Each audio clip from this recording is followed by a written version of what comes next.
Muchas gracias por seguir con nosotros. Estamos hoy aquí con este tema de las elecciones recientes en Europa y en particular en Francia. Empezabas a comentar, Juan Luis, hace un momento también este tema para regresar a la elección en Francia. Sí. Y vemos la complejidad que puede haber para la formación de gobiernos. Pero en Francia, como decías tú, no se votó por los partidos tradicionales. En parte también porque hubo este escándalo de corrupción de uno de los candidatos de la derecha. Si ese no hubiera sido, a lo mejor las cosas hubieran sido un poco distintas, pero bueno, como quiera. Como resultó es que llega Macron, que no tiene, dijiste líquido, la palabra líquido, o sea, como que es muy, se ubica por cualquier lugar, se mete por cualquier rendija. ¿A eso te refieres? Sí, y quizás tomando el concepto de Zygmunt Bauman, digamos, menos ligado a los metarrelatos, a los esquemas tradicionales de la política identitaria, la política de derecha e izquierda. Él siempre se presentó ante el electorado y en las elecciones como no soy de izquierdas ni de derechas, y naturalmente en un contexto como este, en el que se van perdiendo mucho las identidades partidistas e ideológicas, cupo perfectamente bien. Pero yo creo que, como también pasa en México, en Europa también los candidatos comienzan a tener cada vez más presencia y a diferenciarse respecto a las fuerzas políticas tradicionales o partidarias, siendo que en Europa los partidos siguen siendo todavía muy importantes. Por ejemplo, para nuestro auditorio va a ser muy fácil identificar lo siguiente. En México es muy fácil que alguien del PRI pase al PAN, al PRD, a Morena, al PANAL, al Partido Verde, ¿verdad? Lo que algunos llaman la promiscuidad política en México, ¿verdad? Pueden estar en cualquiera. En Europa no es tan fácil. Hasta ahora no se conoce un caso, por ejemplo, en España, en donde alguien del Partido Popular se haya pasado al Partido Socialista Obrero Español. Ninguno. O del Partido Socialista Obrero Español a Izquierda Unida. Ninguno. Es decir, no existe eso. Y en Francia también. No tenemos un caso en donde haya trasvase de políticos, como pasa acá. Entonces, digamos, eso quiere decir que los partidos sí cuentan o sí siguen contando. Y aún así, en el caso francés, ni los socialistas ni los de la derecha fueron capaces de poder representar los intereses de los franceses. Además, efectivamente, como tú decías al principio, en un contexto de actos terroristas, Francia es el país que más ha sido afectado por actos terroristas en los últimos par de años, y eso representaba mucho, le daba definitivamente mucha clientela a los discursos xenófobos de Marine Le Pen.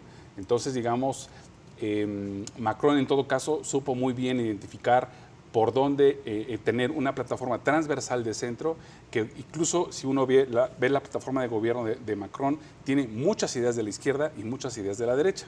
Entonces, digamos, en realidad lo que supo tejer es esa transversalidad y al mismo tiempo también romper con ciertos paradigmas, desde casarse con una mujer 20 años más, 25 años más grande que él, muy interesante, hasta eso, hasta decir no soy de derechas y de izquierdas, en un contexto sociopolítico que todavía parece pesando eso. Entonces me parece interesante finalmente lo que hizo, pero en efecto sin un partido político, sin una fuerza política que después le garantice las mayorías en el Parlamento, en el Congreso, y eso vamos a ver qué implicaciones tiene para las elecciones del próximo mes. Pero fíjate, muy importante que una persona con esas características, digamos, sin demasiados problemas, se pueda lanzar a la presidencia. En México, para un candidato independiente, pues necesita 1% del padrón, más o menos 800,000 firmas, más las que se pierdan, entonces pues 1,000,000 de firmas, y tienes además 3 o 4 meses para conseguirlas, y tienes que traer, creo que hasta fotografía de la credencial de elector, o sea, no sé, todo tipo de requisitos como para pues hacerla difícil, ¿no? Ahí hay una diferencia importante, ¿no? En términos de quién se quiere meter a la política, cómo te puedes meter. Es muy costoso, pues, entrar. Como que los partidos han hecho, pues sí, le han puesto barreras de entrada y por lo tanto le bajan mucha competencia. No sé cómo ves tú esto. Sí, yo creo que sí. Efectivamente, por ejemplo, en el caso de Alemania, si no tienes 5%, estás fuera como partido, ¿no? Tienes que tener 5% en la Cámara, y si no logras esos 5% en las elecciones, quedas afuera. Entonces, eso también es muy interesante. Entonces, lo que ha hecho en el sistema alemán es reducirla a ciertos partidos.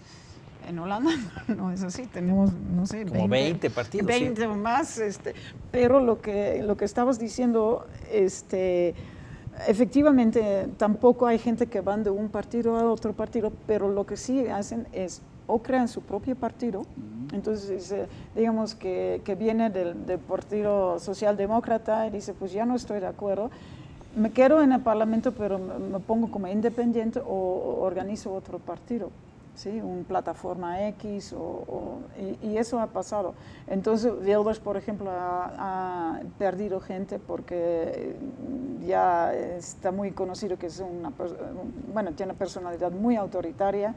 Entonces, la gente, inclusive de su propio partido, han salido para crear su propio partido o ser independiente o lo que sea. Entonces, depende otra vez también del sistema, ¿no?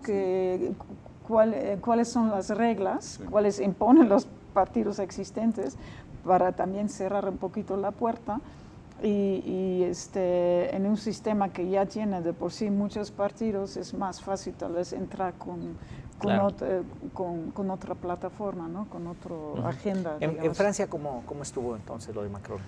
En marcha, ¿no? Este movimiento que en marcha, sí. Bueno, fue interesante porque además se dio en el contexto, lo que estamos diciendo, de 11 candidatos presidenciales, en donde hubo de todo, había de todo, con personalidades de todo tipo, de la derecha, de la izquierda, de los verdes, etcétera, pero en el cual, al final, digamos, básicamente 4 fueron los que lograron, digamos, representar los intereses de la mayoría de los franceses y de la opinión pública. Estaba muy claro que el Partido Socialista era uno, pero que su rendimiento con François Hollande al frente del gobierno pues había pasado factura inmediatamente, y sobre todo las divisiones al interior del Partido Socialista, que ya desde hace un par de décadas viene presentando esto, una división interna muy aguda, con muchos conflictos, y que entre ellos mismos, digamos, tuvieron una fractura muy grande, y que buena parte de ese sector también apoyó a Macron ahora en este proceso. La derecha, por su lado, efectivamente, Sarkozy quiso una vez más lanzarse, digamos, finalmente no lo apoyaron las bases. Fillon fue finalmente el que parecía que se encumbraba hacia la candidatura presidencial, pero un diario francés muy interesante, satírico, que no es Charlie Hebdo,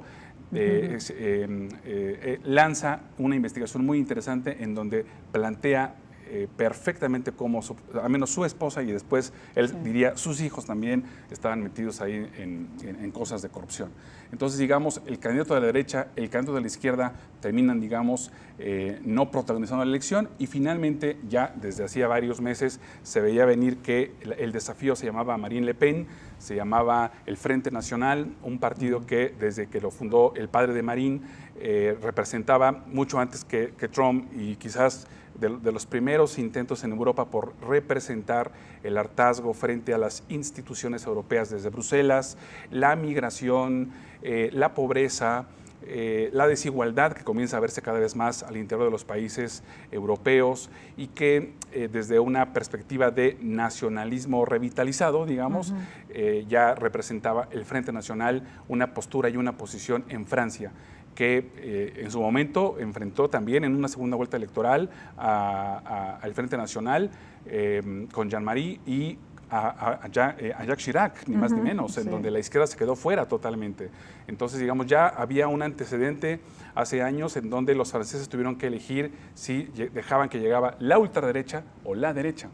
Entonces ya se imaginarán los franceses socialistas o de izquierda. Ya estaban pero prendidos de la lanza. Exacto, que tenían que elegir por la derecha sus enemigos históricos para evitar que llegara la ultraderecha. Pues ahora fue una segunda vuelta, una segunda parte de esto con ahora la hija, que trató de tener un discurso menos radical que su padre, un discurso quizás incluso menos xenófobo que su padre, pero con las mismas aristas de proteccionismo, sobre todo de pasarle la factura a que los principales problemas de Francia se llaman migrantes. Creo que básicamente era el discurso centrado en eso, y la posición clara de salirse de la Unión Europea, con toda claridad, frente a lo que ya había ocurrido recientemente con esto. Entonces, me parece que en este contexto es en donde Emmanuel Macron siendo ministro de Economía de François Hollande un par de años, lee con claridad que posiblemente una posición fuera de estos partidos, fuera de la